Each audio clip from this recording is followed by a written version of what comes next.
فوز امری اللہ ان اللہ بصیر بالعباد ولا حول ولا قوة الا باللہ العلی العظیم حسبنا اللہ ونعم الوکیل نعم المولا ونعم النصیر اعوذ باللہ من الشیطان اللعین الرجیم بسم اللہ الرحمن الرحیم الحمد للہ الذی لا مضاد له فی ملکہ ولا منازع له في امره ولا شبیہ له في عظمته ثم الصلاة والسلام على رسوله الكريم الأمي المكي المدني القرشي الهاشمي أبي القاسم محمد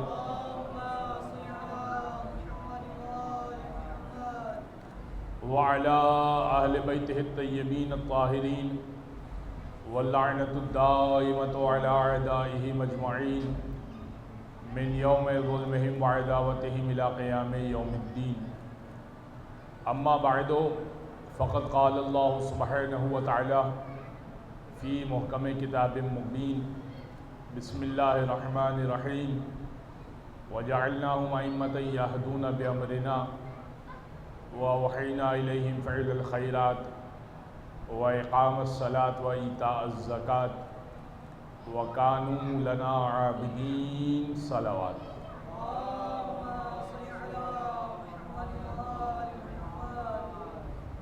حضرت گرامی، امامت نظام ہدایت کے عنوان سے یہ آج آخری گفتگو ہے. میں نے متواتر آپ کی خدمت میں مستقل آپ کی خدمت میں پیش کیا کہ امام کا سلسلہ ہدایت ہر لہجے اور ہر طریقے سے ہے. امام یہدون بامرنا کی منزل پر ہے، اوحینا الیہم فعل الخیرات کی منزل پر ہے، اور ارشاد رب العزت ہے سورہ انبیاء کی آیت نمبر 73 اور قرآن کا 21واں سورہ کہ پروردگار یہ فرما رہا ہے وَجَعَلْنَاهُمْ أَئِمَّةً يَهْدُونَ بِأَمْرِنَا، ہم نے کچھ لوگوں کو امام بنایا ہمارے امر سے ہدایت کرتے ہیں. یہدون بامرنا ہمارے امر سے ہدایت کرتے ہیں. وَأَوْحَيْنَا إِلَيْهِمْ فَعِلَ الْخَيْرَاتِ، ہم نے ان پہ وحی کی کہ وہ فعل خیر کریں. وَإِقَامَ الصَّلَاةِ، اور وہ امام نماز کو قائم کیا کرتا ہے. وَإِيتَاءَ الزَّكَاةِ، نماز کے بعد وہ زکوٰۃ کو بھی ادا کرتا ہے. وَكَانُوا لَنَا عَابِدِينَ، اور امام پرانا عبادت گزار ہوا کرتا ہے. آج مجھے کانوا لنا عابدین پر گفتگو کرنی ہے اور یہ موضوع اپنے اختتام پر پہنچے گا.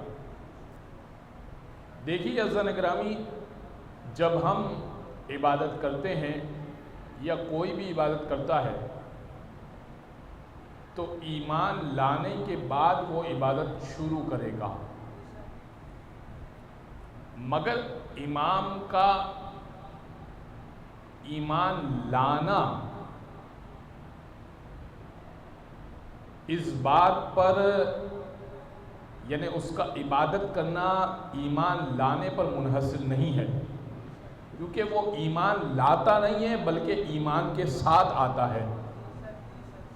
جب وہ ایمان کے ساتھ آتا ہے تو اس کی عبادت بھی گزشتہ عبادت ہوتی ہے، یعنی جس وقت سے اس کی خلقت ہوتی ہے اسی وقت سے اس کا ایمان ہوتا ہے اور اسی وقت سے اس کی عبادت ہوتی ہے. اسی لیے میں نے ایک روایت پیش کی تھی سبحانہ و سبحت الملائکہ، ہم نے اللہ کی تسبیح پڑھی تب ملائکہ نے اللہ کی تسبیح پڑھی. تو ایک بات تو اس سے یہ طے ہوئی کہ ملائکہ کو تسبیح سکھانے والے یہ محمد و علی کی ذات ہے. ایک بات تو یہ طے ہوئی. دوسری بات اس سے یہ طے ہوئی کہ جب سے محمد و علی کا نور خلق ہوا ہے تب سے وہ تسبیح پڑھ رہے ہیں. یہ دو باتیں اس سے طے ہوئی. اگر کوئی شخص عبادت کر رہا ہے اور اس سے پوچھا جائے کہ تم پہلے کافر تھے، نماز پڑھتے تھے، تو وہ کہے گا کہ میں کیوں نماز پڑھوں گا، بھائی میں تو پہلے کافر تھا، میرا نماز پڑھنے سے کیا تعلق۔ یا اگر کوئی پہلے کسی اور مسلک پر ہو، بعد میں وہ علی کی ولایت کا قائل ہو، اور اس سے کہا جائے کہ اب تم 10 منٹ روزہ دیر سے کھول رہے ہو، کیا پہلے بھی یہ کرتے تھے؟ تو وہ کہے گا کہ بھائی پہلے میں کسی اور کو فالو کرتا تھا، اب میرا امام کوئی اور ہے، تو پہلے میں ایسا نہیں کرتا تھا۔ تو اس کا مطلب یہ ہوا کہ عبادت ایمان کے ساتھ ساتھ ہے۔ ایمان ہے تو عبادت ہے۔ ایمان تبدیل ہوا، اگر کوئی دہریہ ہے تو وہ عبادت نہیں کرے گا، کیونکہ اللہ کو وہ مانتا نہیں ہے، تو وہ عبادت بھی نہیں کرے گا۔ لہذا اگر ایمان نہیں ہے تو عبادت نہیں ہے۔ لیکن چونکہ امام کا ایمان گزشتہ ہے، ایمان سابقہ ہے، لہذا اس کی عبادت بھی سابقہ ہے، اس کی عبادت بھی گزشتہ ہے۔ اب آئیے یہ سمجھنے کے لیے کچھ روایتوں کا سہارا لینا چاہوں گا کہ دیکھیے، جب کسی نے یہ سوال کیا رسول اسلام سے کہ آپ کے بیٹے کا لقب زین العابدین کیوں کر ہے، دیکھیں کمال یہ ہے اہل بیت کا اور دیگر افراد کا۔ دیگر افراد آتے ہیں تو لقب پاتے ہیں، اہل بیت کا لقب پہلے ہی ہوا کرتا ہے، کیونکہ ان کی صفتیں پہلے سے ہیں، ان کا ایمان پہلے، ان کی عبادتیں پہلے، ان کی صفتیں پہلے۔ لہذا امام رسول سے پوچھا کہ آپ کے چوتھے بیٹے کا نام علی زین العابدین ہے، عبادتوں کی زینت، تو یہ کیوں کر؟ فرمایا کہ اس جیسی کوئی عبادت نہیں کرے گا، اور قیامت میں جب پروردگار یہ کہے گا کہ اینَ زین العابدین، کہاں ہے عبادتوں کی زینت، میری اور آپ کی عبادتیں اور ہیں اور ائمہ کی عبادتیں ملا کر ان عبادتوں کی زینت اور ہے۔ عبادتوں کی زینت کہاں ہے؟ تو مجمع کو چیرتے ہوئے میرا چوتھا بیٹا آگے بڑھے گا اور کہے گا پروردگار میں یہ رہا، اور بول کہ تیرا کیا حکم ہے۔ اب کسی نے، اور فقط زین العابدین لقب نہیں ہے، سید الساجدین ہے، سجدوں کا سردار، سید الساجدین، سجدہ کرنے والوں کا سردار۔ کوئی کتنا سجدہ کر لے گا؟ 1 گھنٹہ 2 گھنٹہ کتنا سجدے میں رہ لے گا؟ حضرات گرامی، کوئی لمبا سجدہ کر لے گا تو کتنا کر لے گا؟ لیکن امام زین العابدین کا یہ عالم تھا کہ وہ کثرت سجدہ کی وجہ سے ہر 6 مہینے پر، چونکہ وہ سجدہ اتنا کیا کرتے تھے کہ گوشت ابھر آتا تھا، ورم ہو جاتا تھا، اور ڈیڈ سیلز جسے کہتے ہیں کہ وہ ہو جاتے تھے گھٹنوں پر بھی، اعضائے سجدہ پہ، ہاتھ پر بھی اور پیشانی پر بھی، اور وہ زائد گوشت کو کاٹنے والا ایک شخص آیا کرتا تھا، جو زائد گوشت کو کاٹا کرتا تھا، جو ڈیڈ سیلز ہوا کرتے تھے اس کو کاٹا کرتا تھا ہر 6 مہینے پر، یعنی سال میں 2 مرتبہ وہ اضافی گوشت کو کاٹا کرتا تھا جو ورم بن جاتا تھا۔ کوئی کتنا سجدہ کر لے گا؟ اور جب کسی نے سید ساجدین سے سوال کیا کہ آپ اتنا سجدہ کرتے ہیں، آپ ایسی عبادت کرتے ہیں، تو امام نے اس سے کہا اگر تو علی کے دور میں ہوتا اور علی کی عبادت دیکھ لیتا تو تم مجھ پر یہ نہ کہتا کہ اے علی زین العابدین آپ کیسی عبادت کرتے ہیں، اگر علی کی عبادت دیکھ لیتا۔ تو اب یہ افراد ایسی عبادت کرتے تھے کہ سلمان فارسی نے کہا کہ ایک دن سلمان فارسی آنے کے بعد کہنے لگے سیدہ سے کہ سیدہ ایک بری خبر ہے، اور رو رہے تھے زار و قطار۔ سیدہ ایک بری خبر ہے، اور وہ خبر یہ ہے کہ میں نے علی کو مسجد میں محراب میں اکڑے ہوئے دیکھا، گویا کہ جیسے میت اکڑی ہوئی ہوتی ہے۔ سیدہ نے کہا کہ جاؤ سلمان اپنا کام کرو، علی پہ روز یہ حالت طاری ہوتی ہے۔ کہا کہ کیا انتقال نہیں ہوا؟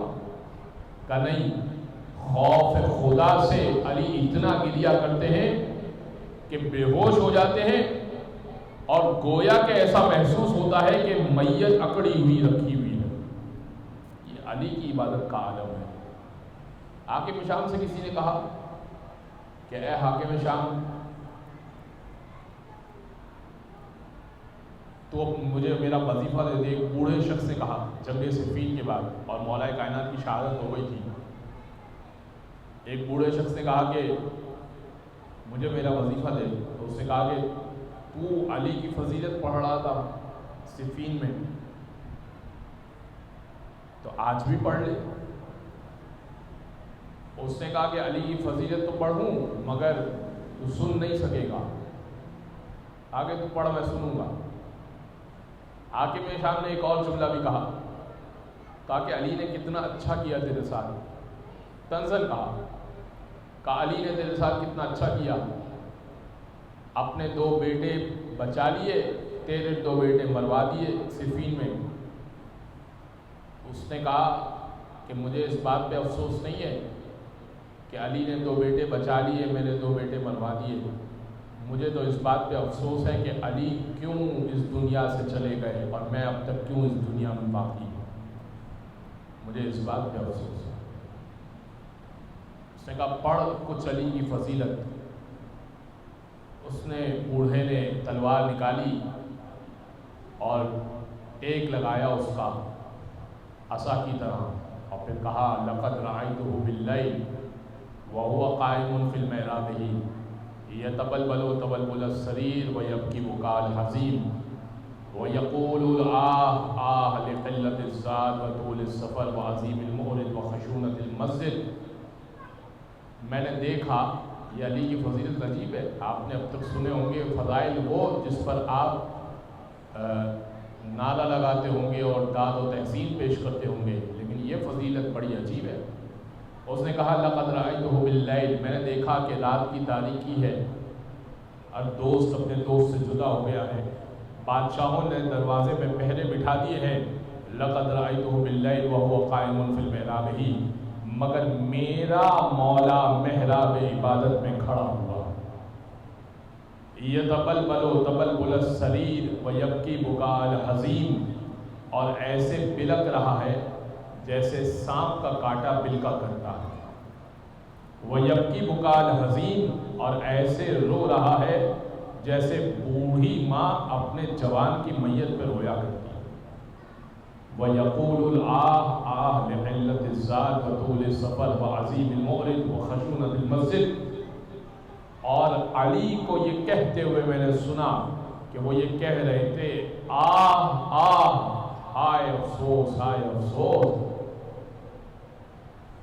کہ عظیم المورد و خشونت المسجد لقلت الزاد، ہائے افسوس علی کے پاس سامان سفر بہت تھوڑا ہے،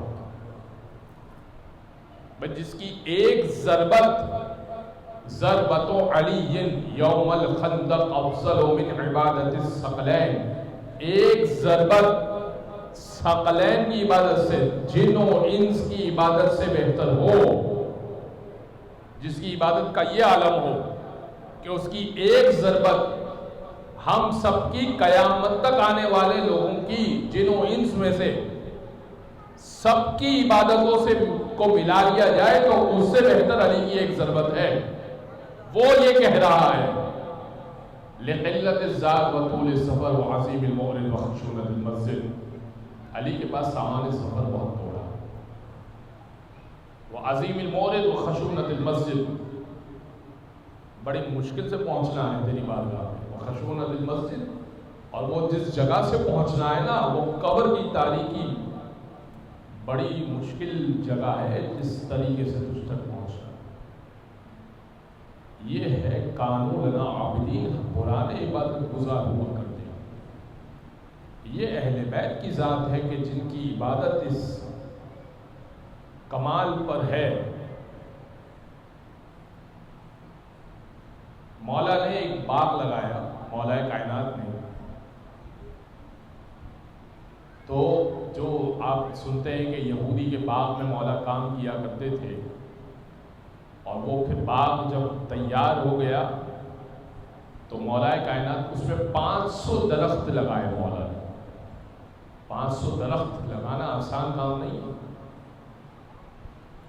پھر ہر شب مولا ہر درخت کے نیچے 2 رکعت نماز پڑھا کرتے تھے۔ 1000 رکعت ہو گئی۔ 1000 رکعت تو یہ ویسے ہی پڑھا کرتے تھے مولا، اس کے علاوہ مولا کتنی ہی نمازیں پڑھا کرتے تھے۔ یہ عبادت کا یہ معیار ہے مولا کا۔ وہ کان لنا عابدین، امام کو ہوتا ہے جو ایک پرانا عبادت گزار ہوا کرتا ہے۔ اچھا، اللہ کے رسول نے جب اعلان رسالت کیا تو 40 سال میں اعلان رسالت کیا، تو کیا 40 سال میں عبادت شروع کی؟ کیا 40 سال میں نماز شروع کی؟ بھائی 2 ہجری میں نماز کا حکم آیا ہے نا، نماز کا باقاعدہ حکم 2 ہجری میں آیا ہے، اور جماعت پہلی جو ہوئی ہے وہ مسجد قباء میں ہوئی ہے۔ اور مسجد قباء سمجھے کہ ہجرت کے ساتھ ہی مسجد بن گئی، پہلی ہجری میں ہی مسجد جماعت قائم ہو گئی۔ تو ایک جماعت کی شکل وہ بن گئی تھی اور سجدہ کر لیا تھا لوگوں نے، لیکن باقاعدہ پراپر نماز کے اس طرح سے ایک رکوع ہوگا، 2 سجدے ہوں گے، الگ کا سورہ ہوگا، ایک مکمل کامل سورہ ہوگا، یہ شکل اور حکم نماز یعنی پابندی سے نماز پڑھی جائے گی اور 5 وقت ہوا کرے گی، یہ نماز کا حکم 2 ہجری میں نافذ ہو گیا کہ اب سے واجب ہو گئی ہے۔ پہلے آپشنل تھا، پڑھنی ہے پڑھے، نہیں پڑھنی نہیں پڑھے۔ اور اس سے پہلے جب رسول نے اعلان رسالت نے کیا 40 برس سے پہلے، تو کیا آپ کے علم میں نہیں ہے کہ جناب خدیجہ غار حرا میں اتنی مشقت اٹھا کر، جبکہ وہ حاملہ تھیں، اللہ آپ سب کو حج و عمرہ نصیب کرے، جب غار حرا کی زیارت پہ جائیں گے آپ، وہ غار تک چڑھنے کے لیے سیڑھیاں بنائی ہوئی ہیں، لیکن ہمارا جوان بھی نہیں چڑھ سکتا اس غار تک، 1.5 گھنٹہ لگتا ہے، 1.5 گھنٹہ لگتا ہے سیڑھیوں سے، ویسے چڑھنا تو بہت دور کی بات۔ اب تو بڑا کاٹ کے بہت آسانی کر دی، اس دور میں جب کوئی سیڑھی نہیں تھی، اس دور میں جناب خدیجہ جبکہ سیدہ شکم میں موجود ہیں، ختمی مرتبت پر وحی اترنے کا سلسلہ، ختمی مرتبہ عبادت کر رہے ہیں، ابھی وحی اترنے کا سلسلہ شروع نہیں ہوا، پہلی وحی اترے گی۔ غار حرا میں رسول عبادت کرتے ہیں، وہاں پر کھانا پہنچانے جناب خدیجہ جایا کرتی تھی، رسول وہاں پر عبادت کیا کرتے تھے۔ اسی عبادت کے دوران پہلی وحی اتری ہے کہ جب عبادت کر رہے تھے ایک دن اور جبریل نازل ہوئے اور کہا کہ پہلی وحی آپ پر آج اترے گی، اور پہلی وحی اتری اقرأ باسم ربک الذی خلق، آپ کے ذہن میں موجود ہے۔ برادران کی طرح یہاں ہے کہ رسول سے کہا کہ اقرأ پڑھو، اور نے کہا کہ میں پڑھنا لکھنا نہیں جانتا، اسی سبب سے انہوں نے هو الذی بعث فی الامیین رسولا منہم یتلو علیہم آیاتی، وہی پروردگار وہ ہے کہ جس نے امیین میں سے رسول کو مبعوث کیا۔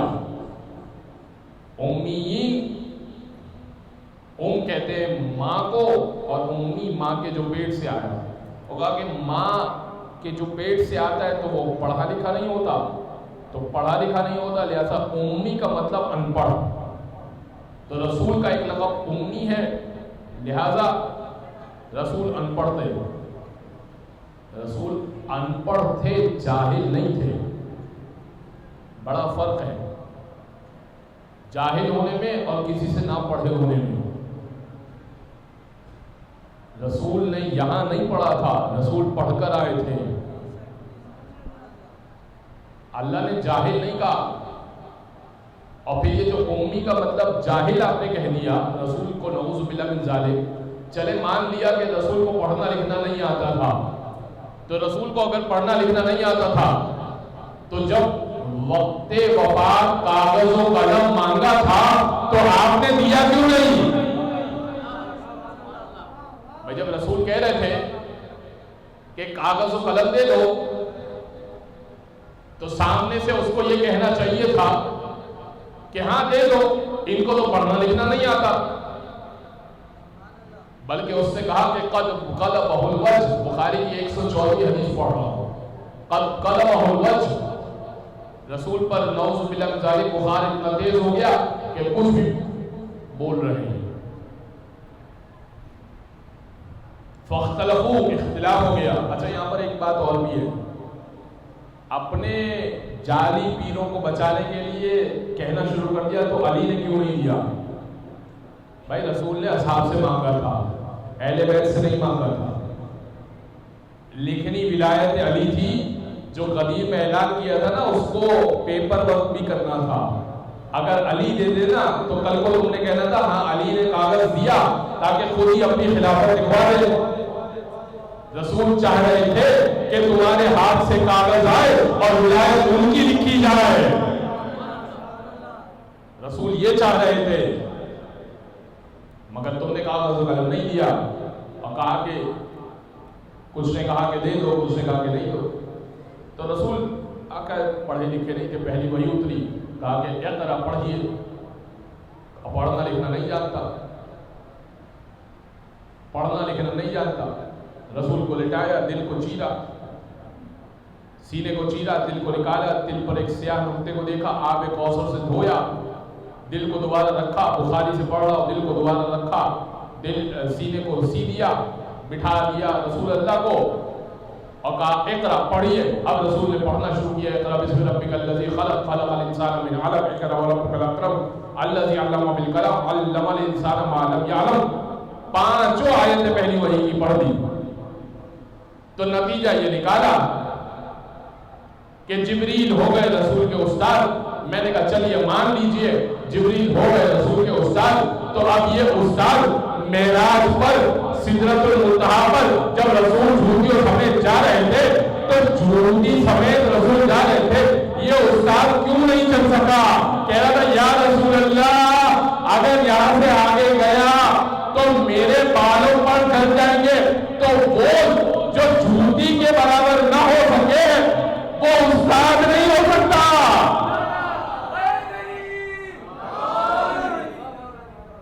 وہ جو جھوٹی کے برابر نہ ہو سکے، جھوٹی سمیت رسول گئے تھے معراج پر، وہ استاد کیسے ہو گیا؟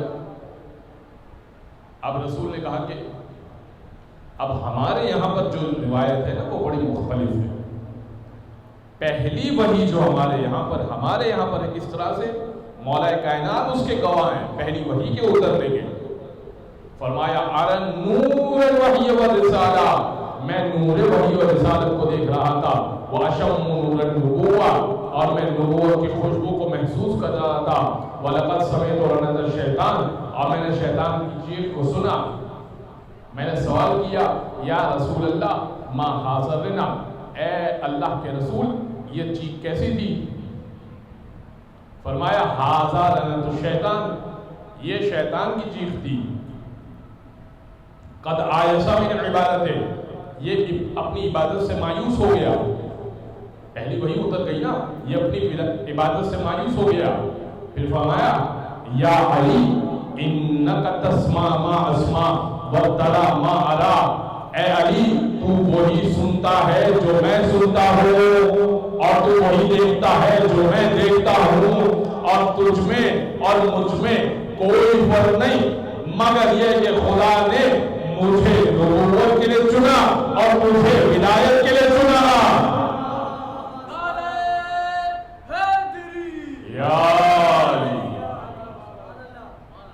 لہذا جس کا معیار سماعت یہ ہو کہ وہی رسول پر اترتی ہو اور سنتا وہ خود ہو، وہی کہہ سکتا ہے نا سلونی قبل ان تفتنونی، پوچھو اس سے پہلے کہ تمہارے درمیان نہ رہو، مجھ سے پوچھو جنگ کی آیت کون سی ہے اور وطن کی آیت کون سی ہے، امن کی آیت کون سی ہے، سفر کی آیت کون سی ہے، اور وطن کی آیت کون سی ہے، بستر کی آیت کون سی ہے، اور جاگنے کی آیت کون سی ہے، محکم کون سی ہے، متشابہ کون سی ہے، پوچھ لو۔ اگر پوچھنے والے آئیں اور قرآن سے فیصلہ چاہیں تو میں جواب دے دوں گا، اور توریت والے آئیں تو میں جواب دے دوں گا، اور انجیل والے آئیں تو میں جواب دے دوں گا، اور زبور والے آئیں تو میں جواب دے دوں گا۔ کیسے جواب دے دوں گا؟ کیوں؟ کیونکہ قرآن تو رسول پہ ہوتا، آیتیں آپ کیسے بتا سکتے ہیں؟ اِنَّكَ تَسْمَعُ مَا أَسْمَعُ، علی تو وہی سنتا ہے جو میں سنتا ہوں۔ بھائی جو میں سنتا ہوں وہی تو سنتا ہے۔ یہ دل و قلوب ملے ہوئے ہیں، لہذا ان کی عبادت سابقہ عبادت ہے۔ تو اب اعلان رسالت سے پہلے بھی عبادت ہے۔ پہلی جماعت جو قائم ہوئی اعلان رسالت کے بعد، باقاعدہ پہلی جماعت وہ ختمی مرتبت کے گھر میں قائم ہوئی۔ ابتدا رسول اللہ نے کرائی، ابتدا کرنے والوں میں مولا کائنات جناب خدیجہ اور بی بی سیدہ، یہ تین افراد پیچھے نماز پڑھنے والوں تھے۔ پہلی جماعت قائم ہوئی جو چھوٹے پیمانے پر جسے کہیے کہ عامت المسلمین نہ تھے، ابھی گھر میں جو جماعت قائم ہوئی، جماعت کا حکم آنے کے بعد، ان کی عبادت سابقہ ہے۔ کان لنا عابدین، پرانا عبادت گزار ہوا کرتا ہے۔ رضا گرامی اس سے زیادہ زحمت سماعت نہیں لینی، لہذا ہر موقع پر امامت آپ کو موجود ملے گی۔ کوئی فتنہ ہو، کوئی پریشانی ہو، کوئی مسئلہ، کوئی مرحلہ ہو، امام آپ کو حاضر ملے گا، امام موجود ملے گا۔ اور میں ایک بات یہاں پر عرض کر دینا چاہتا ہوں، اور اس پر پھر اس کے بعد میں منزل مسائل پر آ جاؤں گا۔ آج طولانی گفتگو کا میرا ارادہ نہیں تھا، کیونکہ آپ حضرات شب عاشور میں مسائل سننے کے لیے آتے ہیں، اور حق یہ ہے کہ شب عاشور مسائل کو پڑھا جائے۔ دیکھیے، کبھی کوئی مسئلہ ہو،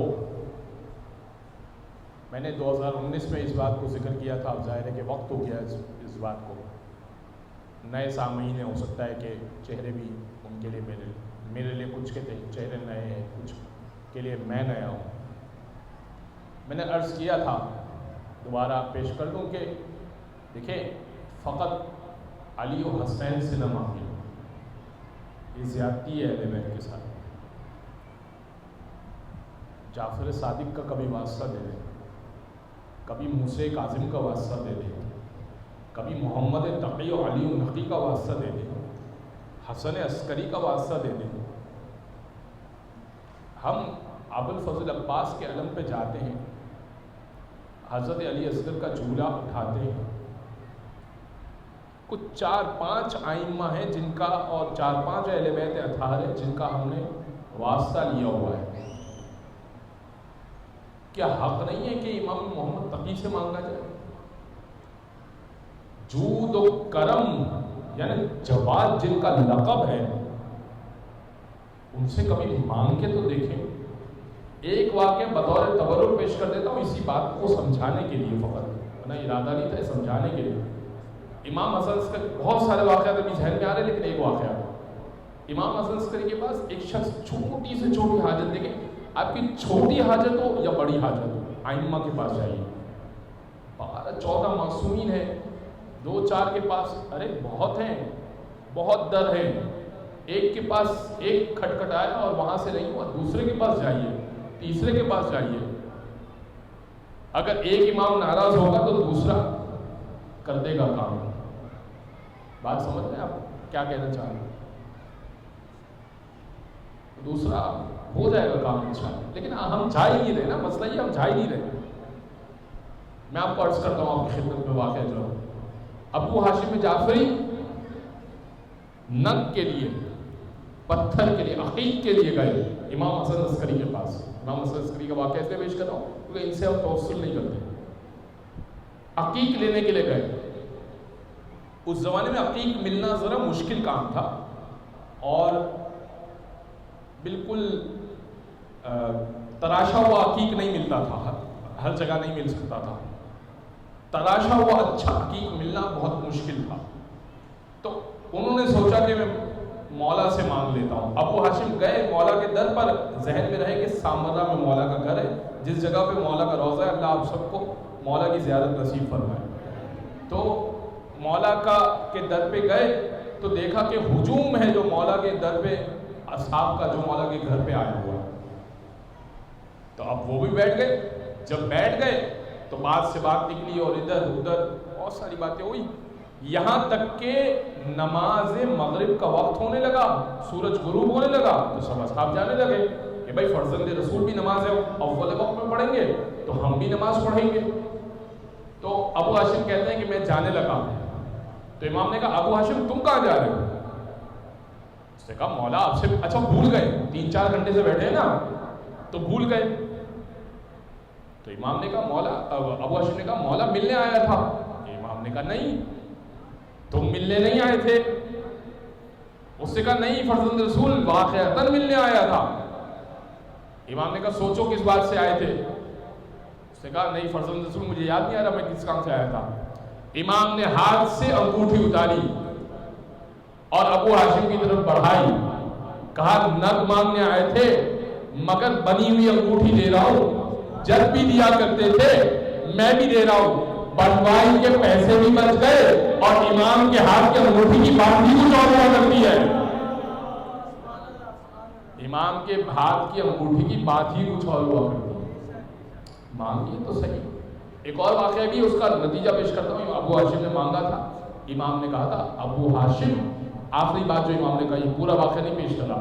ابو ہاشم چھوٹی سے چھوٹی بات اگر تمہارے ذہن میں آئے اور تم سوچو کہ میرا یہ مسئلہ کہاں حل ہوگا، پریشان ہو جاؤ کہ یہ میرا مسئلہ حل کہاں ہوگا، تو ہمارے پاس آنا.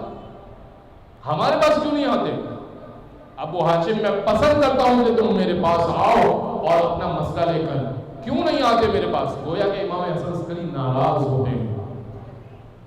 یہ ایک امام حسن عسکری کا نہیں، امام محمد تقی کے بہت واقعات ہیں، امام علی نقی کے بہت واقعات ہیں. ہم نے امام علی، امام حسن کو بھی ہم نے چھوڑا، امام حسین، امام علی اور بس یہ بی فاطمہ رسول خدا، بلکہ رسول خدا کو بھی ہم نے چھوڑا. تو 2-3 کچھ وسیلے ہیں جو ہم نے اختیار کیے ہوئے، بقیہ ائمہ کو ہم نے چھوڑا ہوا. کیوں؟ اس کو اختیار کیجیے اور اپنی زندگیوں میں برکت دے. ہر امام کا الگ الگ خاصہ ہے، ہر امام کے در سے مانگنے کی الگ آپ کو فضیلت ملے گی، الگ آپ کو فائدہ حاصل ہوگا. لہذا ان سے مانگیے اور ان کے وسیلے سے اللہ سے تقرب اختیار کیجیے. ایک صلوات پڑھ دیں محمد والے.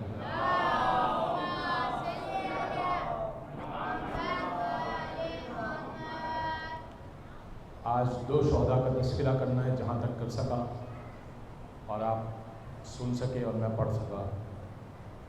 یقین جانیں بالکل ہمت نہیں ہے، لیکن کہتے ہوئے بھی اچھا نہیں لگ رہا کہ ہمت نہیں ہے. ذکر امام ہے اور مجھے پیش کرنا ہے. ایک وہ ہے کہ جس کے بارے میں جوش ولی آبادی نے کہا کہ فروغ داغ جگر محروما پا نہ سکے،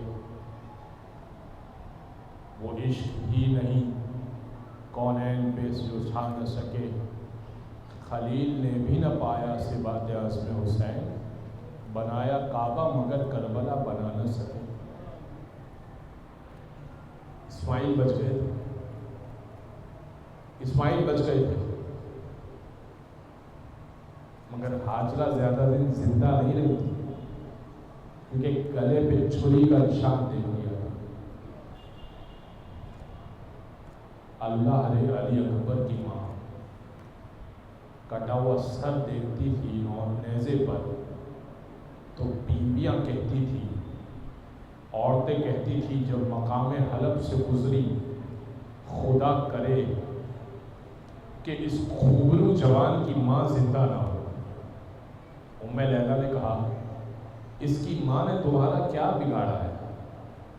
کہا اتنا خوبصورت جوان ہے اس کی ماں نے کیسے برداشت کیا ہوگا؟ علی اکبر نے اجازت چاہی، کہا بابا اجازت دے دیجیے مقتل کی۔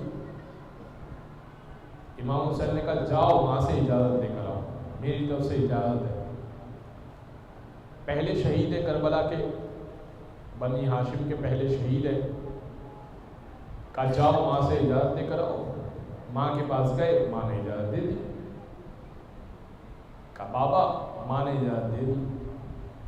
کہا نہیں علی اکبر، اس ماں نے نہیں، اس ماں سے نہیں جس نے پیدا کیا ہے، اس ماں سے جس نے پال پوس کے بڑا کیا۔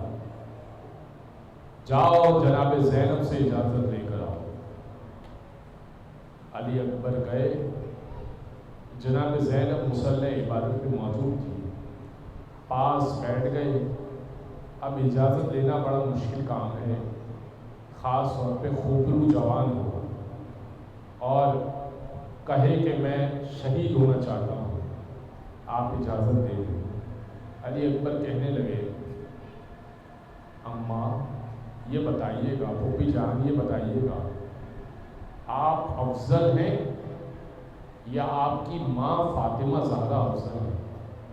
ماں کا نام سننا تھا کہ ایک مرتبہ جناب زینب اپنے مقام سے کھڑی ہو گئی، کہنے لگی بیٹا یقیناً میری ماں افضل ہے۔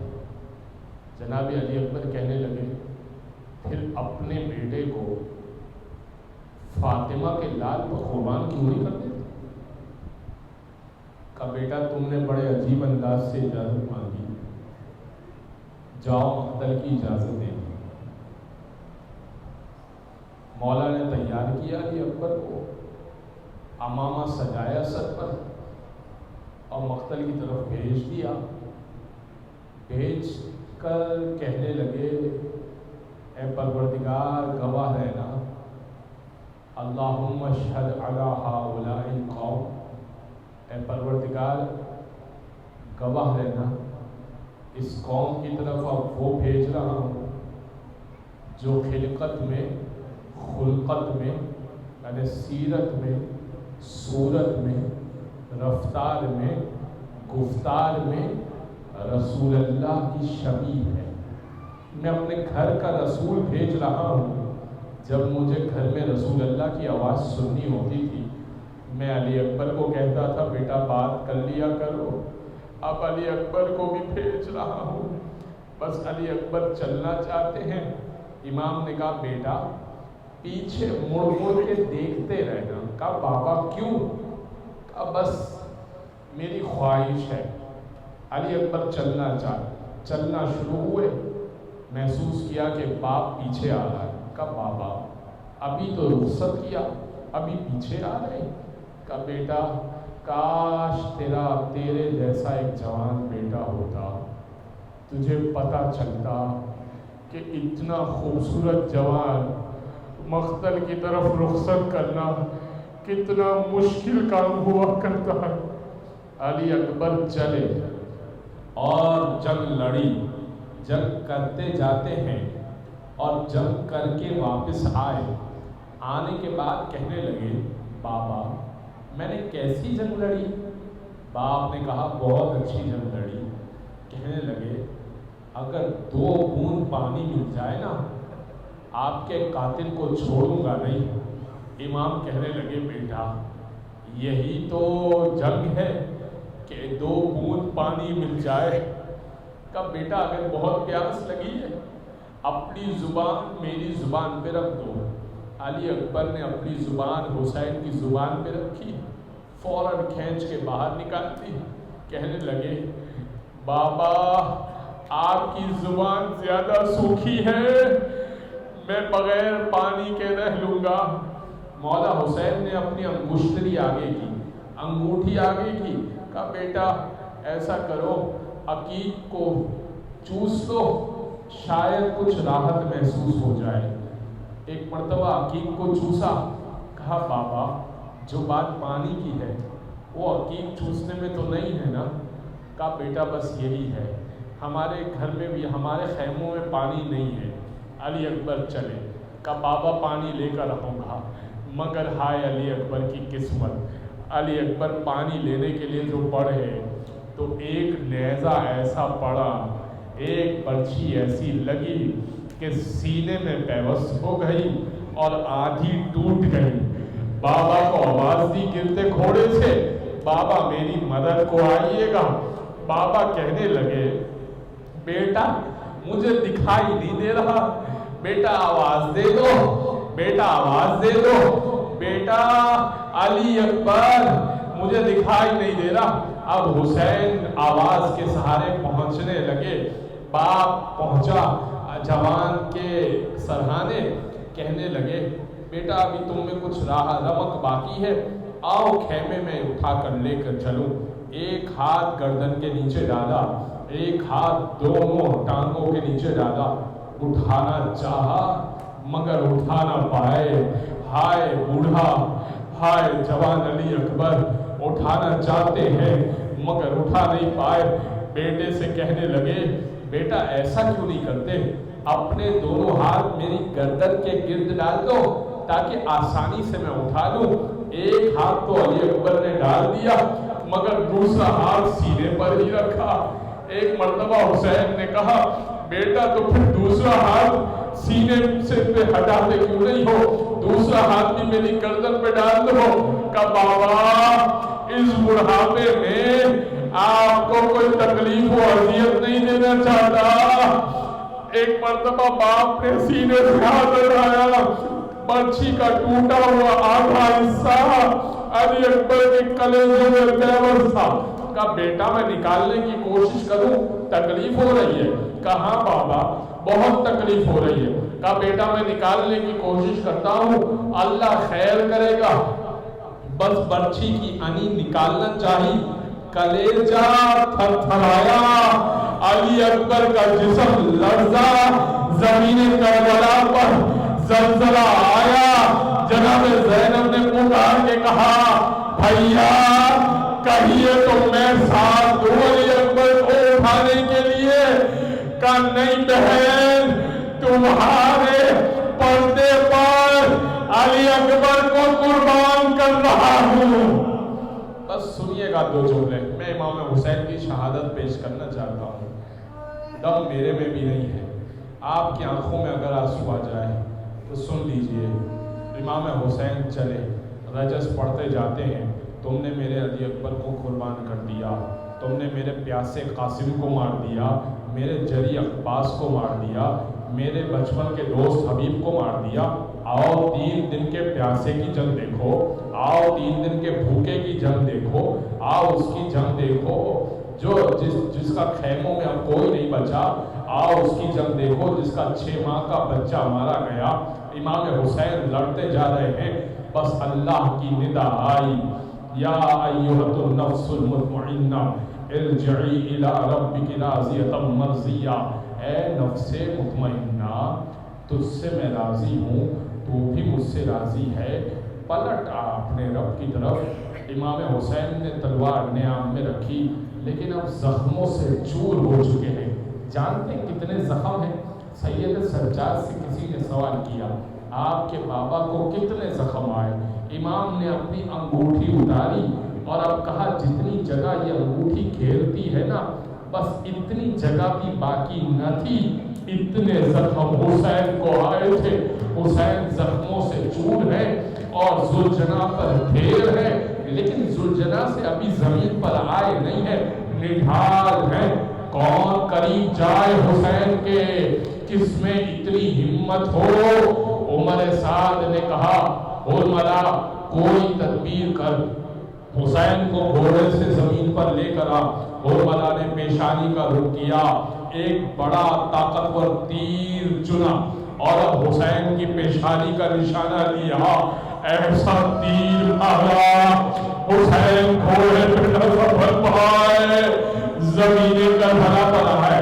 ہاں سارے شہید زمین کربلا پر پہنچ جاتے تھے، مگر یہ واحد شہید ہے جو نہ زین پر تھا نہ زمین پر تھا، تینوں پہ معلق تھا، اور اب شمرو جالسن امام مہدی کے جملے وشمرو جالسن علی صدر شمر امام حسین کے سینے پر بیٹھ گیا قابض لحیہ امام کی داڑھی کو پکڑ لیا ایک خون خنجر نکالا فضربۃ علی ضربتین ایک کے بعد دوسری ضربت مارنا شروع کی اب ضربت آیا سید سجاد سے پوچھا بی بی زینب نے یہ سورخاندیہ کیسی ہے نیزے پہ سر بلند میں نے شہادت نہیں پڑھی اس لیے کہ آپ برداشت نہیں کر پائیں گے میں بھی پڑھ نہیں سکتا میں ایک جملہ پڑھ دیتا ہوں شمر نے امام حسین کے منہ پر تھوک پھینکا بس ایک جملہ پڑھ دیا نا تم معذب کر لو ایک مرتبہ امام حسین نے چہرے کو ہٹایا اور کہا خدا کی قسم مجھے خبر دی تھی کہ ایک پلیت شخص آپ کے چہرے پر تھوک پھینکے گا ایک مرتبہ ایک ضرب لگی دوسری ضرب لگی تیسری ضرب لگی مولا رضا نے کہا ایسے ذبح کیا گیا جیسے گوشت کو ذبح کیا جاتا ہے پھر امام کہنے لگے ارے گوشت کو جب ذبح کیا جاتا ہے نا تو تیز چھری سے ذبح کیا جاتا ہے مگر حسین کو جب ذبح کیا کند چھری سے ذبح کیا بس سر بلند ہو گیا اور اب زلزلہ آیا جناب زینب نے سوال کیا سید سجاد سے یہ آندیہ کیسی ہے یہ طوفان کیسا ہے فرمایا الا قد قتل الحسین بکربلا قد ذبح الحسین بکربلا حسین ذبح کر دیے گئے حسین مارے گئے الا ولعنۃ اللہ علی القوم وسيعلم الذين